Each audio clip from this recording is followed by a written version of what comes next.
వస్తుంది మీ సుధా వస్తుంది వచ్చి ఒక టాపిక్ తీసుకొస్తుంది. టాపిక్ ఏంటి అంటే ఇవాళ సుధా ఒక స్పెషల్ చేస్తుంది అనమాట. ఏంటంటే మనకి రాదు, అది ట్రై చేస్తుంది వంట.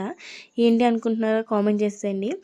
పప్పు అన్నం వండుతున్నాను అనమాట. ఎందుకంటే మా వైషమ్మ విడిగా పప్పు తినదు, అందుకే నేను పప్పు అన్నం వండుతున్నాను అనమాట. ఈ పప్పు అన్నంలోని చాలా అంటే మనం వేసుకోవచ్చు. నేనైతే ఆకుకూరలు 2 ఐటమ్స్ వేసాను, పప్పు వేసాను. కావాలితే మేము మొత్తం చెప్తాను చూడండి.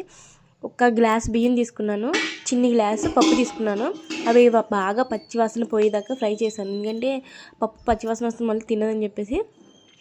2 టమాటాలు, 4 ఉల్లిపాయలు, 2 పచ్చిమిర్చి, మునగాకు వేసాను, పాలకూర అవి కట్ చేసేసి మొత్తం పప్పు కొంచెం వేపేసుకున్నాక బియ్యం కూడా వేసేసాను. ఎందుకంటే నాకు ఈ కొలత తెలియదు, ఎందుకంటే ఫస్ట్ టైం వండుతున్నాను.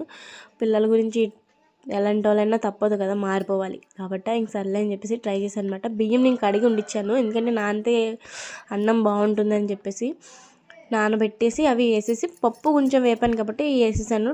గ్లాస్కి 2 గ్లాసులున్నర నీళ్ళు వేసాను, పాత బియ్యం కాబట్టి. పప్పుకి ఇంకొక హాఫ్ గ్లాస్ నీళ్ళు వేసాను.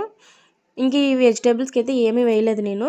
మీకు కావాలంటే మీకు నచ్చినట్టయితే వేసుకోండి. ఎందుకంటే నాకైతే కొంచెం గట్టిగా ఉండడం ఇష్టం, పిల్లలకు కూడా. ఎందుకంటే మెత్తగా తినే ఇష్టం ఉండరు వాళ్ళకి, అందుకని చెప్పేసి కొంచెం గట్టిగా చేద్దామని చెప్పేసి అలా వేసాను. అన్నీ వేసేసి కొంచెం లైట్గా కొంచెం కారం, ఉప్పు వేసేసి విజిల్ పెట్టేశాను అనమాట. విజిల్ పెట్టేసి 3 విజిల్కి మొత్తం అంతా క్లియర్ అయిపోయి చాలా బాగుంది. మా వైషమ్కి అయితే చాలా బాగా నచ్చింది. తనకి లంచ్కి అదే పెట్టాను. మా వైషమ్కి చాలా బాగా నచ్చిందంట. మార్నింగ్ టిఫిన్ అయితే ఇంకా అదే పెట్టాను. టిఫిన్ నాకు ఇంకేం వద్దామా ఇదే పెట్టాను చెప్పేస్తే ఇదే పెట్టాను.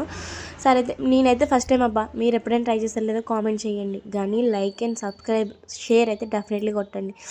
వెళ్తూ లైక్ అయితే కొట్టండి. చాలా బాగుంది. Bye bye.